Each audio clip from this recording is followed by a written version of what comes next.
You shouldn't be able to handle other people's money if you do not yourself have money. If there is an incentive for you to steal someone's money, that incentive being that you're broke, you shouldn't be able to handle other people's money. People don't generally do bad things unless there's some sort of monetary gain involved.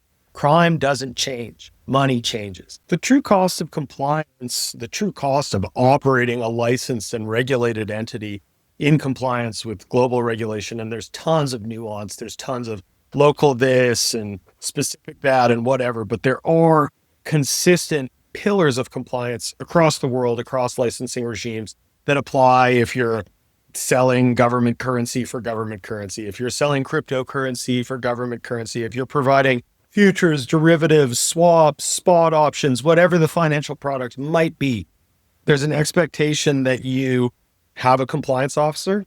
That compliance officer is knowledgeable, experienced, has the resources and access to information in your organization to do their job effectively, to deter illicit activity, prosecute crime, and assist enforcement efforts. There's an expectation that you've developed and implemented detailed policies and procedures that show how you identify clients, ensure that sanctioned individuals aren't transacting with you, ensure that if you have a politically exposed person as a client, they're subject to increased monitoring and enhanced due diligence, doing a complete and exhaustive risk assessment of your business to show that you've given some forethought to the exposures to crime that might be present in your business, and conducting training for all of your employees, regardless of what function they perform, as to what those exposures may be and how to mitigate them and how to ensure that if they feel there's an incident, that it's escalated and reported appropriately. And then, of course, facilitating an independent audit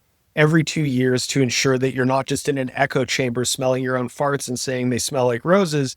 You're saying that I trust my program so much that this independent person can assess it and give me advice. So these are, I guess, the 5 pillars of compliance that we often refer to. And today, I think I want to talk about what the true costs and what the true overheads of compliance are. So if you have a knowledgeable, experienced compliance officer in a full-time capacity, the average salary of a compliance officer in Canada 8 or 9 years ago was 80,000 CAD. That's gone up to 130, 140,000 a year. And if you're a street CCO catering to a crypto exchange or an exempt market dealer or a securities regulated entity, that's probably about 250,000 Canadian dollars a year. Then you have the policies and procedures, which maybe they're included in that compliance officer's salary, maybe they aren't. Maybe they'll get an external consultant to help them to make sure that they're not in a situation where they get audited by FinTrack and assess deficiencies based on any gaps or unclear aspects of those policies and procedures. The risk assessment, again, maybe it's done by that compliance officer, maybe it isn't. And then when we get to the real stuff, which is customer identification, crypto forensics, transaction monitoring, and other aspects of this program, sanctions vendors are charging between $20,000 and $50,000 a year for onboarding screening and daily screening. Forensics are charging $60,000 to $80,000 a year. In the case of Chainalysis, maybe as much as $200,000 a year just to monitor the crypto flows going in and out of your organization and make sure that you're flagging if there's exposure to a no KYC exchange, if there's exposure to a bad wallet, if there's exposure to murder for hire, people selling heroin, child sexual abuse material, whatever those flags might be. And then beyond those vendors, you have to pay for an identity verification vendor that will validate documents, say that they're true copies, and match the likeness of that person to the document to ensure that you comply with the government regulation for identifying that individual. If that individual or if that client happens to be a legal person or a business client, you're going to have to pay for business validation, business verification, ensure that that business is up to date on its taxes, filed its annual return, and so on. So the actual cost just beyond that salary for that year, maybe it's $250,000, maybe it's $500,000, but it's certainly 6 figures. Then whack the independent audit on top of it, it's another 5. You're looking at an incredibly high barrier to entry and an incredibly high cost of doing business solely to do it legally. And we've talked about this in the past. I've said it many, many times. You shouldn't be able to handle other people's money if you do not yourself have money. If there is an incentive for you to steal someone's money, that incentive being that you're broke, you shouldn't be able to handle other people's money. So I don't think that the cost of compliance is a bad thing, but I think that, clients that seek us out because they're paying for a fractional CCO at a low below 50% of the cost for, what they would pay for an otherwise experienced, knowledgeable compliance officer to be in their business full time. Plus, they get access to our stack. So they get access to compliance monitoring. They get access to sanctions monitoring, watch list monitoring, open source intelligence monitoring, and they get access to the crypto forensics monitoring if they need it.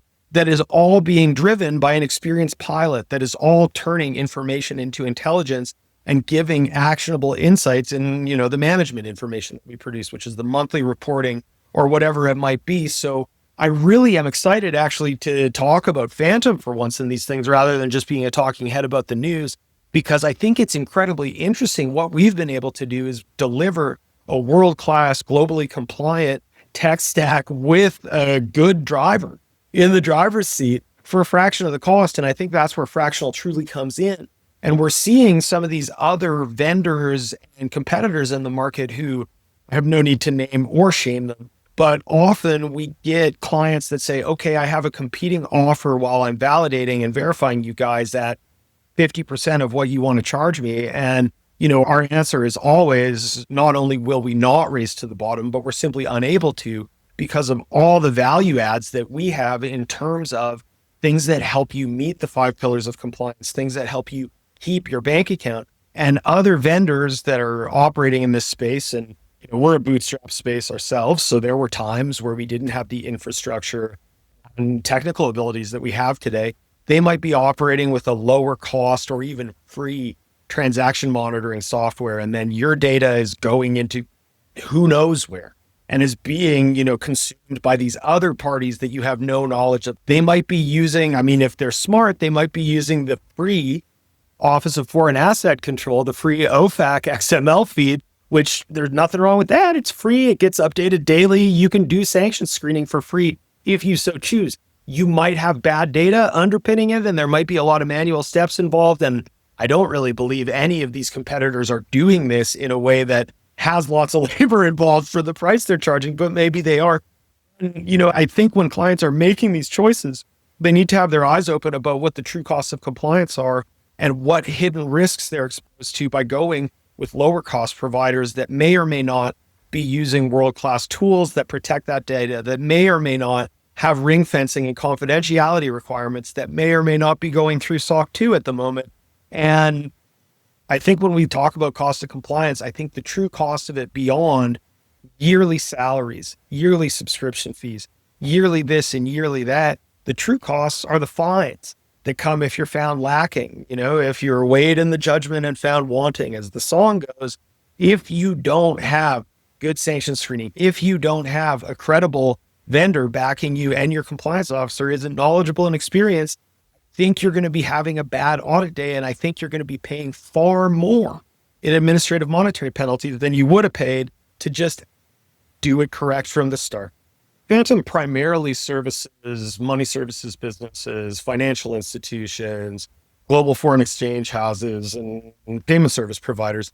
But more and more, especially in the last 2 years, and maybe this is a response to inflation and the global devaluing of government money, or maybe it's just a factor of people watching the news, reading about things and being interested in crypto. Maybe crypto truly is going mainstream counter to some of the messaging that you've heard me deliver in the past. We're seeing more and more businesses, retail businesses, start to accept crypto, either at the point of sale or in their cart. You're seeing Stripe integrate stable coins. You're seeing the US government, retain the Bitcoin it seizes as the proceeds of crime rather than auctioning it at a discount every year, which is still one of the zaniest things I think any government has ever done.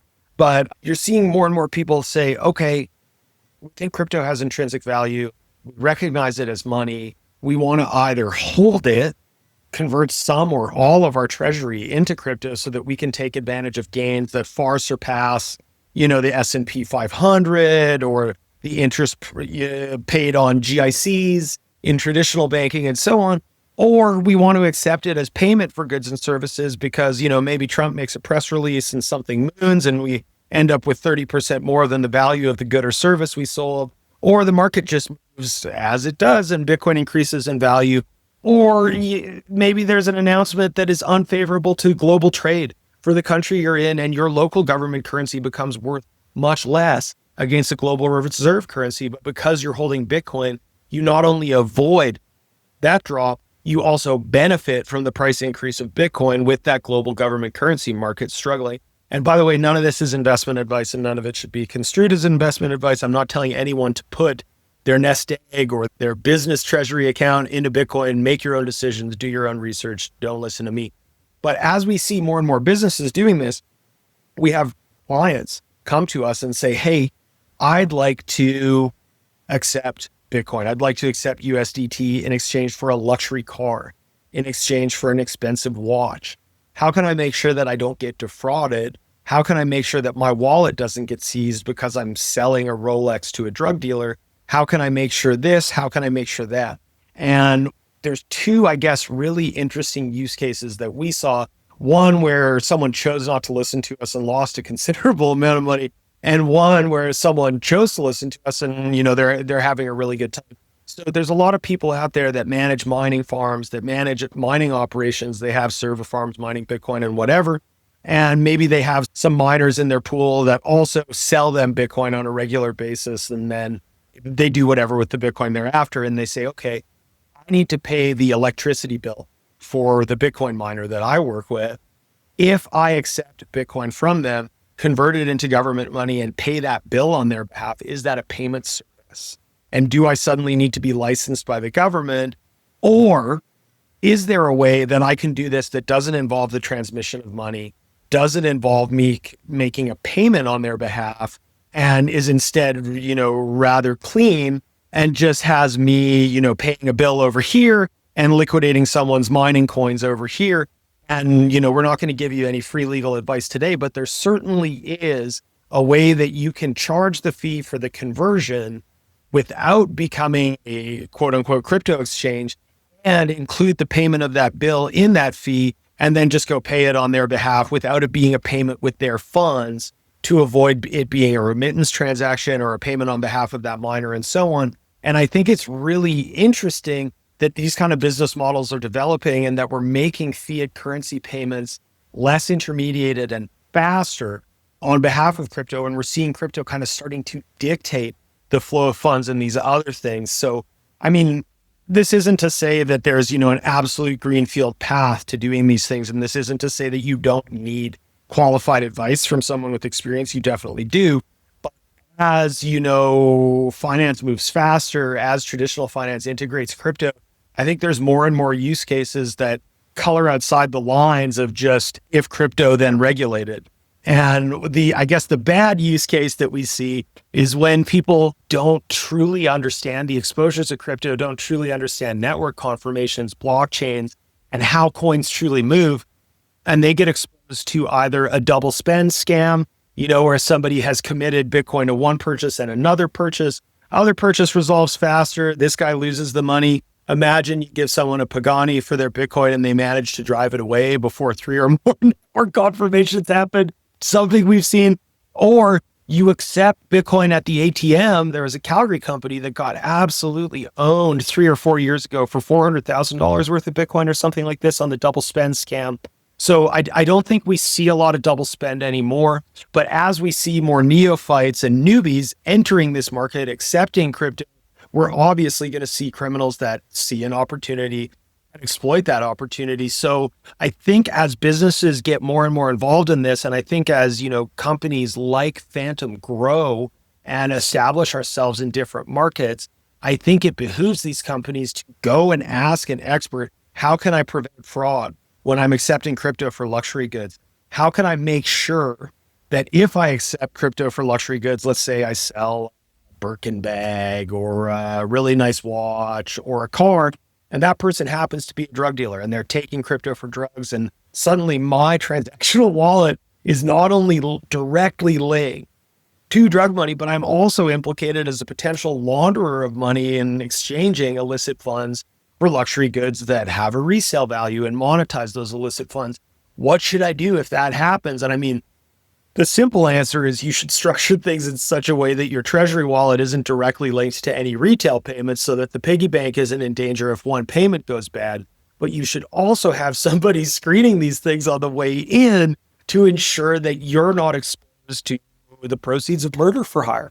You're not exposed to the proceeds of child sexual exploitation material being monetized through the luxury goods that you're selling, being monetized through your e-commerce store, buying tangible goods for resale. And I think we all want to talk about like the ATM boogeyman, and we all want to talk about all these use cases and headline news where a crazy amount of money was laundered using crypto and the person got arrested and whatever. But I think we need to bring attention to these smaller kind of transactions where these kind of things are monetized, these kind of things pass, these kind of things go by in the blink of an eye, and nobody really is paying attention just yet because we haven't yet caught up to and regulated crypto as a form of payment. We're barely even regulating it as a form of money. When I see businesses putting crypto on the balance sheet, when I see governments putting crypto on the balance sheet, I love to see it. I think it's a great signal for adoption. I think it's a great market signal.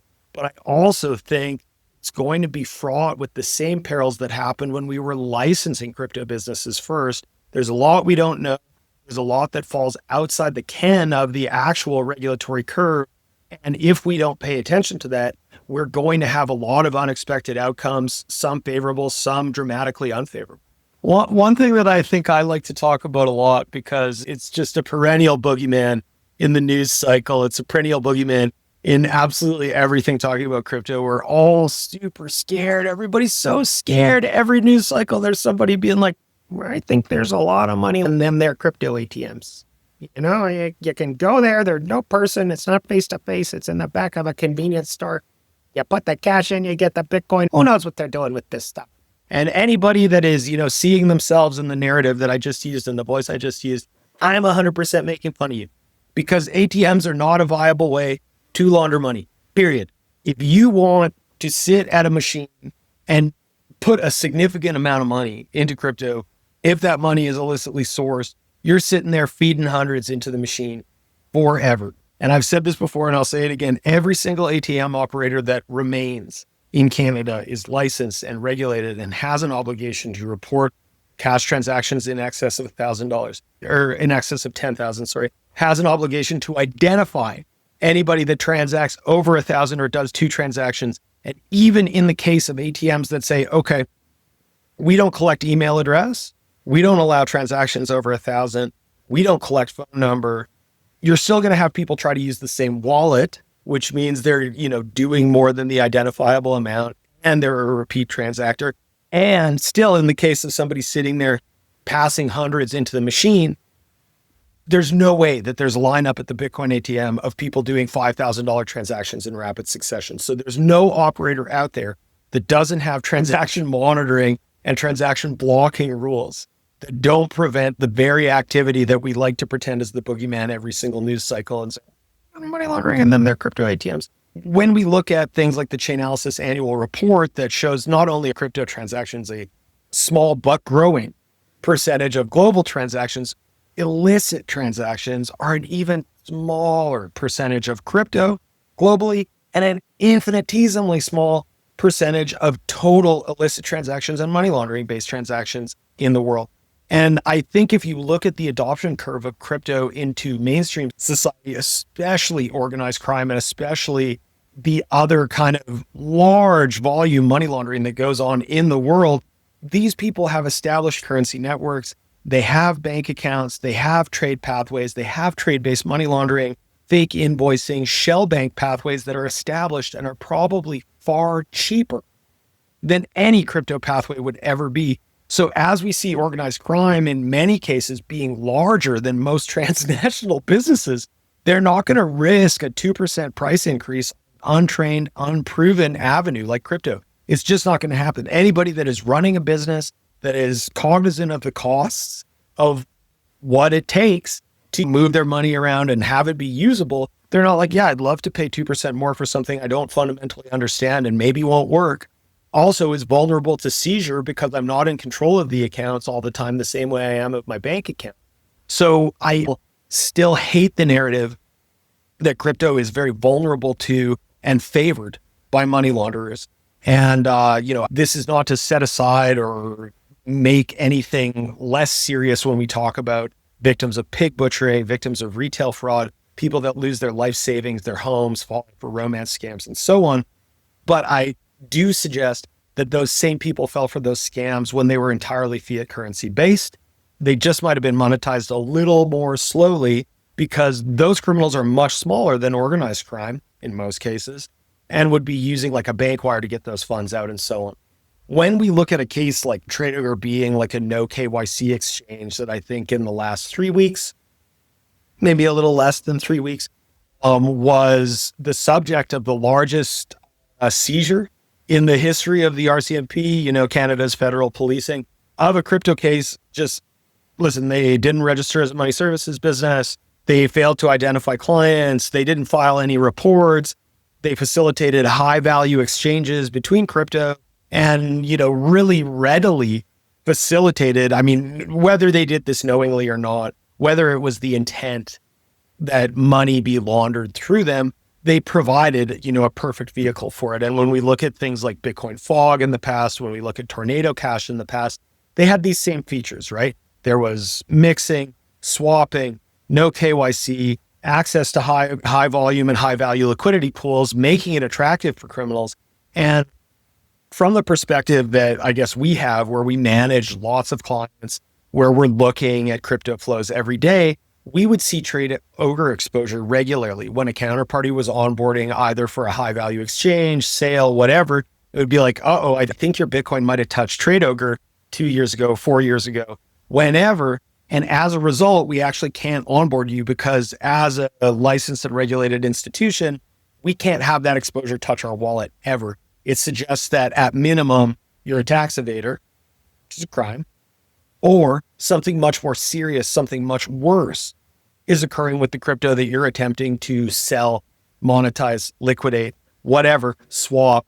So not only do we have to protect the rest of our client base and ensure that they don't have exposure to that flag, we also have to protect our piggy bank and ensure that if it's a stablecoin one, in the example of like a USDT or USDC, it's not vulnerable for freezing or seizure by the stablecoin issuer, which can be very disruptive. And I think bravo to the RCMP that they managed to seize these funds. It's a time when the government needs money, so I assume they're going to keep it. When we see something like TradeOgre, when we see people using swap protocols, when we saw people using Bitcoin fog or Tornado Cash, the approach is always the same.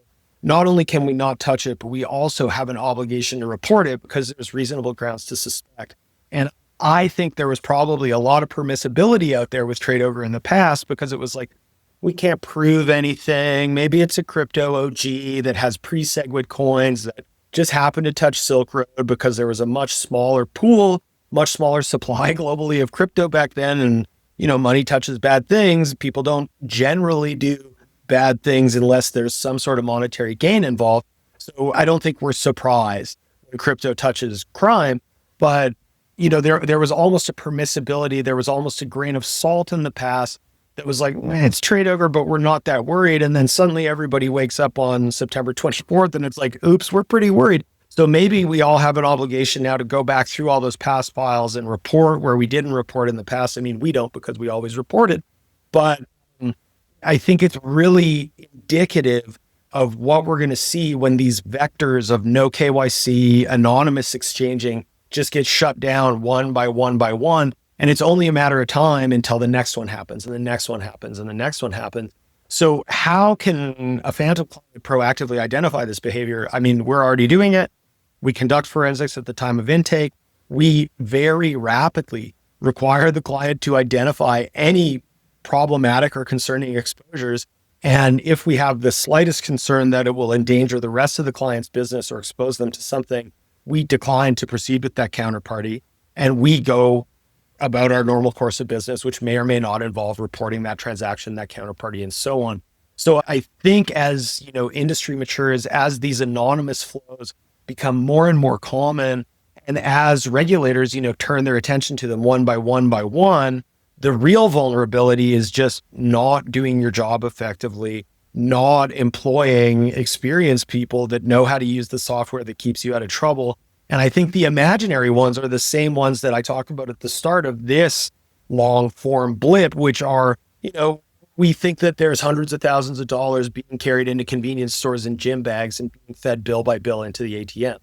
It's not an efficient way, and it's not a cost effective way to monetize illicit funds using crypto. It's much more likely that somebody is going to use a no KYC exchange like a Trade Ogre, or use a money mule through a licensed and regulated exchange the same way they might use a money mule if they were doing it all in government money. So as crypto adoption curve goes higher, as more and more people are using crypto, go figure, crypto crime looks more and more like the crimes that are committed using and relying on government money.